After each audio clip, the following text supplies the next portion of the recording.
Think small cars, and the Mazda 3 and Toyota Corolla are heroes of the modern era. But Hyundai's been kicking plenty of goals with its i30. It's a hot seller for starters, and that's pretty impressive when you consider it's only available as a hatchback, whereas most competitors also have a sedan. And this i30 Series 2 has been given a freshen up to keep it relevant in what is still the single biggest market segment.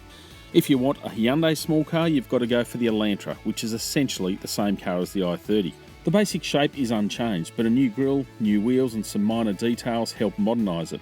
Hyundai's also tweaked the model range, including the arrival of a new Active X model, and generally simplifying the lineup.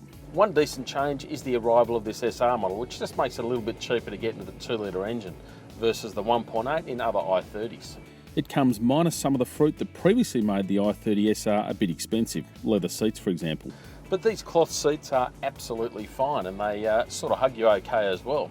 And there's also plenty of fruit to keep people happy, so you've got a 7-inch touchscreen, satellite navigation and some decent looking alloy wheels. Now, I mentioned that engine. In its latest guise, the 2-litre's actually gone backwards on power by just 5 kilowatts. It's because it's now cleaner, meeting stricter emission standards. And Hyundai's taken the opportunity to revise its low rev credentials, so low down in the rev range where you use it most, a little bit more torque. And around town it works fine. It generally gets along pretty nicely, but you do notice if you squeeze the throttle a little bit more, it'll dive down a gear ratio or two, and sometimes gets a bit dramatic. It's not a game changer, but it's not as slick, especially when you consider this is the performance engine. Speaking of which, the SR does get up and boogie when you get into it, but in a restrained sort of a way. But it lets you know it's working. It can be a little bit noisy, and there's also some vibration as those revs rise.